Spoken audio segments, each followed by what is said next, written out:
오늘 새벽 우리에게 주신 하나님의 말씀은 요한일서 4장입니다. 제4장.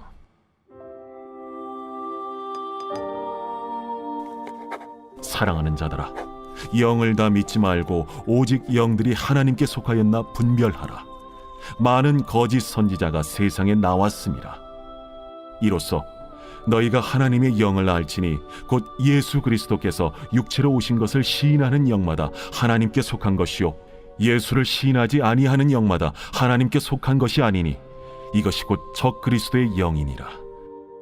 오리라 한 말을 너희가 들었거니와 지금 벌써 세상에 있느니라. 자녀들아, 너희는 하나님께 속하였고 또 그들을 이기었나니 이는 너희 안에 계신 이가 세상에 있는 자보다 크심이라. 그들은 세상에 속한 고로 세상에 속한 말을 하며 세상이 그들의 말을 듣느니라. 우리는 하나님께 속하였으니 하나님을 아는 자는 우리의 말을 듣고 하나님께 속하지 아니한 자는 우리의 말을 듣지 아니하나니 진리의 영과 미혹의 영을 이로써 아느니라. 사랑하는 자들아, 우리가 서로 사랑하자. 사랑은 하나님께 속한 것이니 사랑하는 자마다 하나님으로부터 나서 하나님을 알고 사랑하지 아니하는 자는 하나님을 알지 못하나니 이는 하나님은 사랑이심이라. 하나님의 사랑이 우리에게 이렇게 나타난 바 되었으니 하나님이 자기의 독생자를 세상에 보내심은 그로 말미암아 우리를 살리려 하심이라. 사랑은 여기 있으니 우리가 하나님을 사랑한 것이 아니요 하나님이 우리를 사랑하사 우리 죄를 속하기 위하여 화목제물로 그 아들을 보내셨습니다. 사랑하는 자들아, 하나님이 이같이 우리를 사랑하셨은즉 우리도 서로 사랑하는 것이 마땅하도다. 어느 때나 하나님을 본 사람이 없으되 만일 우리가 서로 사랑하면 하나님이 우리 안에 거하시고 그의 사랑이 우리 안에 온전히 이루어지느니라. 그의 성령을 우리에게 주심으로 우리가 그 안에 거하고 그가 우리 안에 거하시는 줄을 아느니라. 아버지가 아들을 세상의 구주로 보내신 것을 우리가 보았고 또 증언하노니 누구든지 예수를 하나님의 아들이라 시인하면 하나님이 그의 안에 거하시고 그도 하나님 안에 거하느니라. 하나님이 우리를 사랑하시는 사랑을 우리가 알고 믿었노니 하나님은 사랑이시라. 사랑 안에 거하는 자는 하나님 안에 거하고 하나님도 그의 안에 거하시느니라. 이로써 사랑이 우리에게 온전히 이루어진 것은 우리로 심판날에 담대함을 가지게 하려 함이니 주께서 그러하심과 같이 우리도 이 세상에서 그러하니라. 사랑 안에 두려움이 없고 온전한 사랑의 두려움을 내쫓나니 두려움에는 형벌이 있음이라. 두려워하는 자는 사랑 안에서 온전히 이루지 못하였느니라. 우리가 사랑함은 그가 먼저 우리를 사랑하셨습니다. 누구든지 하나님을 사랑하노라 하고 그 형제를 미워하면 이는 거짓말하는 자니 보는 바 그 형제를 사랑하지 아니하는 자는 보지 못하는 바 하나님을 사랑할 수 없느니라. 우리가 이 계명을 주께 받았나니 하나님을 사랑하는 자는 또한 그 형제를 사랑할지니라. 오늘 새벽에도 하나님의 은혜와 평강이 함께 하시기를 축복합니다. 성령의 역사가 나타난다는 것은 어떤 것을 말할까요? 언제부터 이제 우리 안에 성령의 역사가 나타난다 그러면 고린도서에 나오는 은사를 많이 생각합니다. 방언, 통역, 병 고치는 은사, 귀신을 내쫓는 은사, 이런 신비주의 은사가 나타나면 성령의 역사가 나타난다라고 생각을 합니다. 근데 이것이 맞는 말이기도 하면서도 또 그게 다 맞는 말은 아닙니다.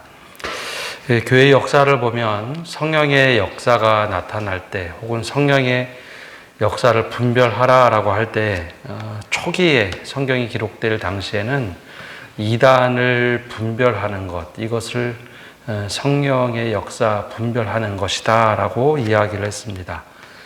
이단들이 유대교의 옷을 입고 나타나기도 하고 이방 밀교의 영향력을 받아서 나타나기도 하고 영지주의의 영향을 받아서 나타나기도 했기 때문에 성령의 역사와 거의 똑같은 역사가 나타나는 일들도 있었기 때문에 영을 분별하라라는 거였죠.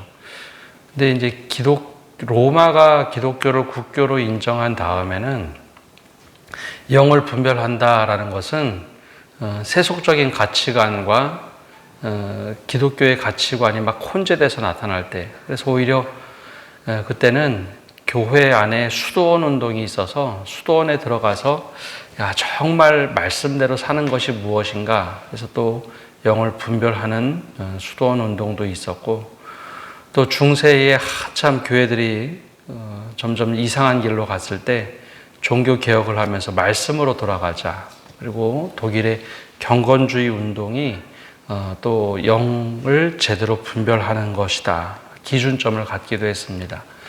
최근에 이제 최근보다는 한 1990년대부터 우리가 많이 이제 접하는 것은 영적 전쟁, 또 혹은 영적 도회다라고 해서 피터 와그너 박사가 주장했던 영향력을 지금은 많이 받고 있습니다. 그러다 보니 영을 분별한다라는 것을 하나로만 생각하는 경우가 참 많습니다. 근데 그것은 하나가 아니라 역사적으로 오랫동안 그 시대에 따라서 영 분별하는 방식이나 또 이해가 서로 달랐다라는 것이죠. 오늘 말씀에 바로 이제 영을 분별하라라는 말씀이 나옵니다. 당시에는 영지주의와 또 유대교에 속했던 이단들이 많았기 때문에 성령의 역사가 나타난다고 해서 그거를 다 똑같이 성령의 역사라고 볼 수 있는가? 그럴 수 없다라는 거였습니다. 영적인 체험이 나타나면 혹은 영적인 깊은 지식을 말하면 그것이 다 하나님께로부터 온 것이냐, 그렇게 생각하기가 쉬운데 그렇지 않다는 겁니다. 왜 이런 이야기를 할까? 1절에 이렇게 이야기를 합니다. 사랑하는 자들아, 영을 다 믿지 말고 오직 영들이 하나님께 속하였나 분별하라. 많은 거짓 선지자가 세상에 나왔음이라. 영적인 이야기를 하거나 혹은 은사를 가지고 있다라고 하면 그게 진짜 다 하나님께 속하였나 분별하라라는 겁니다. 왜냐하면 많은 거짓 선지자가 세상에 나와 있다라는 거죠. 예를 들어서 축기를 한다, 귀신을 내쫓는다. 여러분, 기독교에만 이런 것이 있는 것이 아니라 다른 타 종교나 혹은 미신에도 이런 것들이 있습니다. 병 고치는 것 똑같이 있습니다. 그럼 이것을 어떻게 이해를 해야 되나? 거기에 기준점이 있습니다. 바로 2절과 3절에 나오는 것처럼 이로써 너희가 하나님의 영을 알지니 곧 예수 그리스도께서 육체로 오신 것을 시인하는 영마다 하나님께 속한 것이요 예수를 시인하지 아니하는 영마다 하나님께 속한 것이 아니니 이것이 곧 적그리스도의 영이니라. 오리라 한 말을 너희가 들었거니와 지금 벌써 세상에 있느니라. 그 기준점이 뭐냐? 예수 그리스도를 인정하느냐, 시인하지 않느냐. 바로 이 기준점을 가지고 파악하라는 겁니다. 아무리 은사가 많이 나타나고 어떤 거대한 역사가 나타나도 예수 그리스도를 시인하지 아니하면 그것은 하나님께서로부터 온 것이 아니라 다른 곳으로부터 왔다라는 거죠. 근데 이것이 눈에 보이는 현상이기 때문에 굉장히 매력적이고 굉장히 놀라운 역사들이 많이 나타납니다. 근데 그것에 휩쓸리지 말고 이것이 그가 예수 그리스도를 인정하느냐, 시인하느냐, 아니냐, 그것을 기준점으로 두라라는 겁니다. 왜 이것이 중요한가? 여러분, 사람은 눈에 보이는 것에 굉장히 휩쓸리기 쉽습니다. 경험한 것에 휩쓸리기가 쉽습니다. 그래서 이것이 하나의 기준이 되어야 된다. 예수 그리스도를 시인하느냐, 아니하느냐. 그러면 이단들은 예수 그리스도를 시인하지 않을까요? 시인합니다. 그래서 이 기준점을 또 하나 뭐를 얘기하느냐? 6절에 이렇게 말을 합니다. 우리는 하나님께 속하였으니 하나님을 아는 자는 우리의 말을 듣고 하나님께 속하지 아니한 자는 우리의 말을 듣지 아니하나니 진리의 영과 미혹의 영을 이로써 아느니라. 그래서 여기서 이제 신앙의 전통을 늘 이야기합니다. 사도 예수님께 배웠던 사도들을 통해서 말씀의 해석의 그 기준이 있고 그 전통 아래서 그 말씀을 제대로 이해하고 있느냐, 아니면 갑자기 어느 날 내가 말씀을 읽었더니 이런 말씀이야, 새로운 말씀이다라고 하는 그렇게 말하는 것을 따라야 되느냐. 바로 그래서 사도 요한은 우리의 말, 즉 하나님께서, 예수께서 우리에게 가르쳐 준 말씀대로 해석하고 그래서 그 말을 듣도록 하는 것. 그래서 진리의 영과 미혹의 영을 이렇게 예수 그리스도의 기준점으로 나누고 있습니다. 그럼 이제 헷갈리는 것이, 그러면 다 예수께 속하였다 말만 하면 다 그럴 수 있느냐? 그럼 예수님께 속하였다는 게, 하나님께 속하였다는 것이 도대체 어떤 것일까라는 겁니다. 그것을 7절부터 이렇게 얘기하는데요. 그 기준점은 예수 그리스도를 사랑함으로, 또 하나님을 사랑함으로 우리가 어떻게 행동하느냐입니다. 7절과 8절에 이렇게 말을 합니다. 사랑하는 자들아, 우리가 서로 사랑하자. 사랑은 하나님께 속한 것이니 사랑하는 자마다 하나님으로부터 나서 하나님을 알고 사랑하지 아니하는 자는 하나님을 알지 못하나니 이는 하나님은 사랑이심이니라. 이 기준점이 하나님을 정말 사랑하느냐, 하나님의 사랑이 우리 안에 거하고 있느냐, 그 기준점을 두고 영을 분별하라라는 겁니다. 은사는 굉장히 많이 나타나는데 입에서 계속 저주가 쏟아져 나온다. 막 비판하고 욕하고 하는 것이 막 쏟아져 나온다. 그럼 정말 하나님을 아는 사람일까? 종종 우리는 거기에 좀 의구심을 자연스럽게 갖게 될 수밖에 없습니다. 저 사람이 정말 영적인 세계를 얘기하는데 계속 비판의 말만 하고 사랑은 전혀 나타나지 않는다. 그럼 정말 하나님의 사랑을 받고 사는 사람일까?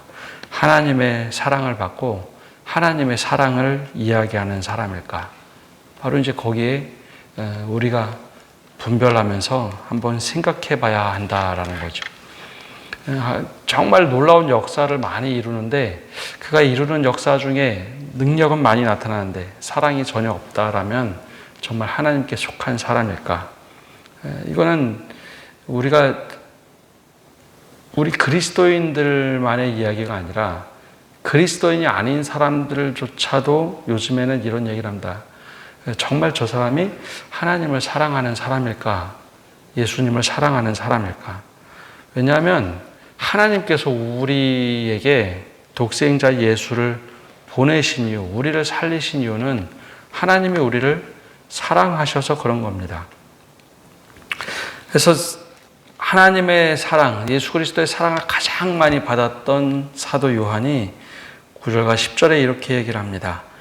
하나님의 사랑이 우리에게 이렇게 나타난 바 되었으니 하나님이 자기의 독생자를 세상에 보내심은 그로 말미암아 우리를 살리려 하심이라.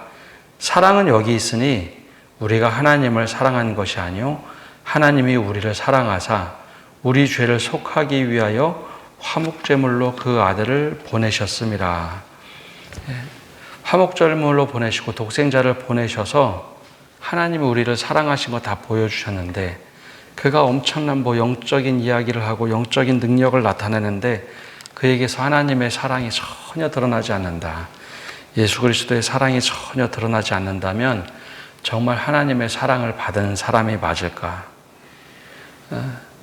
그럼 하나님의 사랑을 받은 사람이 그러면 어떤 모습으로 나타나는 것이 정상일까라는 것이죠. 여러분, 정말 하나님의 사랑을 받은 사람이 엄청난 능력을 나타난다 할지라도 그가 형제 사랑에 있어서 전혀 모습이 드러나지 않는다면 그것은 하나님께서 나온 것이 아닐 수 있다라는 겁니다. 자신의 능력이 나타나는 것일 수도 있죠. 그래서 하나님의 사랑을 받은 사람들이 해야 할 일이 있습니다. 11절에 사랑하는 자들아, 하나님이 이같이 우리를 사랑하셨은즉 우리도 서로 사랑하는 것이 마땅하도다. 그래서 이 사도 요한은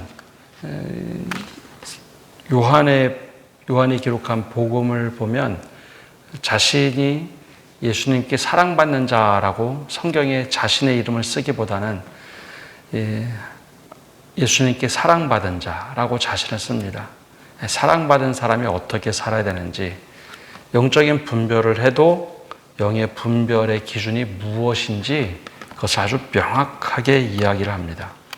그래서 기준점은 하나님의 사랑을 받은 사람은 엄청난 은사를 많이 나타난다 할지라도 제일 중요한 것은 형제 사랑으로 하나님의 사랑이 나타난다라는 거죠. 근데 이것이 사도 요한만 그렇게 얘기할까요?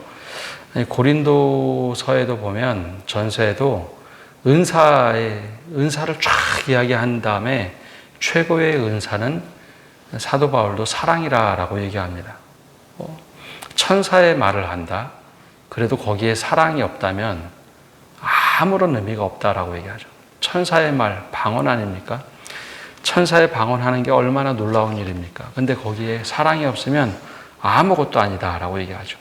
엄청난 은사가 나타나면 그 굉장한 일인데 그 또한 제일 가는 으뜸의 은사는 사랑이다라고 얘기합니다.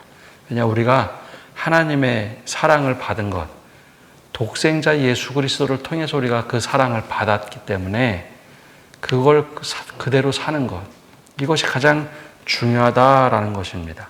그래서 영적인 분별을 할 때 가장 밑바닥에 있는 기준점은 하나님의 사랑을 이야기하는지 아니면 자기 능력을 마음껏 발휘하고 있는지, 그 사랑이 기준점이고 그것을 기초로 분별하라라는 겁니다. 근데 그러다 보면 우리가 두려움도 생기고, 내가 정말 구원받은 사람인가? 내가 어떻게 하나님의 사랑이 내 안에 거하고 있는지 확신할 수 있는가? 두려움도 있고 걱정도 있고, 신앙생활 하다 보면 그렇죠. 내가 정말 바르게 살고 있는 건가? 하나님께서 우리에게 말씀하신 대로 살고 있는 건가? 그런 의구심이 들 때도 있습니다. 어떻게 내가 확신할 수 있을까? 내 삶을 보면 내가 봐도 인정하지 못할 만한 그런 사람인데, 그럴 때 사도 요한이 우리에게 이렇게 도전을 합니다. 18절에 이렇게 말을 하죠. 사랑 안에 두려움이 없고 온전한 사랑이 두려움을 내쫓나니 두려움에는 형벌이 있음이라. 두려워하는 자는 사랑 안에서 온전히 이루지 못하였느니라. 우리가 사랑함은 그가 먼저 우리를 사랑하셨음이라. 그래서 우리가 믿음에 있어서 막 흔들리고, 야, 저게 더 좋은 믿음 같아, 이것이 더 좋은 믿음 같아, 나는 아직도 아닌 것 같아, 막 심판이 두렵고 내 삶을 내가 볼 때도 형편없다고 생각할 때 하나님의 사랑으로 우리를 사랑하신 것이지 내가 사랑받을 만한 일을 한 것이 아니라는 것입니다. 하나님의 사랑에는 두려움도 없고 우리를 감싸기 때문에 그런 심판이나 그런 것에 두려워하지 말아라. 독생자를 주실 만큼의 하나님의 사랑이 우리에게 쏟아졌으니 그 온전한 사랑 안에서 두려워하지 말고, 정말 그 형벌을, 하나님의 사랑을 내가 경험한다면 그것을 두려워하지 말라라는 겁니다. 그래서 그럼 우리가 어떻게 살아가야 되느냐? 다시 한번 우리에게 도전하는 바가 20절입니다. 누구든지 하나님을 사랑하노라 하고 그 형제를 미워하면 이는 거짓말하는 자니, 보는 바 그 형제를 사랑하지 아니하는 자는 보지는 못하는 바 하나님을 사랑할 수 없느니라.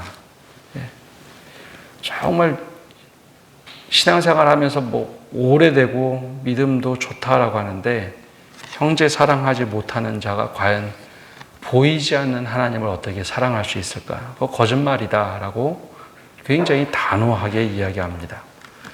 그래서 오늘 말씀을 보면 영적인 분별의 기준이 무엇인가? 영적인 분별의 기준은 그가 예수 그리스도께 속한 자냐, 또 예수 그리스도를 시인하는 자냐, 시인하지 아니하는 자냐. 아무리 화려한 은사가 나타나고 엄청난 것이 나타나도 그 속에 하나님의 사랑이 있느냐, 예수 그리스도의 사랑을 받고 그가 형제를 사랑하면서 그 이야기를 하느냐, 아니면 은사는 나타나고 능력은 나타나는데 독설이 막 쏟아지고 막 그가 얘기하는 것마다 사람들이 상처받는다. 그것은 하나님께서 주신 은사가 아닐 수 있다는 겁니다. 능력에 그러니 속지 말라. 정말 하나님께 속한 사람은 하나님을 사랑하고 형제를 사랑함으로 나타나는 것입니다. 바로 이제 우리가 비교하다 보면, 다른 사람과 비교하다 보면 우리 믿음이 막 흔들리고, 나는 저런 능력도 없고 나는 저렇게 살지도 못하는데, 그럴 때 하나님의 사랑이 여기 있으니, 우리를 사랑하신 그 사랑이 여기 있으니 거기에 두려워하지 말고 무서워하지 말고 하나님의 사랑 안에 거하는 것, 그것이 영을 분별하고 우리의 올바른 믿음이다라고 이야기합니다. 근데 왜 사도 요한이 이런 말을 할 수 있을까요? 사도 요한은 하나님께 또 예수님께 사랑을 제일 많이 받았다라고 스스로 생각하는 사람입니다. 끝까지 남아서, 사도들이 다 순교할 때도 끝까지 남아서 예수 그리스도의 사랑을 전해봤던 사람. 그래서 내가 그렇게 사랑을 받아봤더니 내가 할 수 있는 것은 하나님의 사랑을 흘려보내는 것, 형제 사랑으로 나타나더라.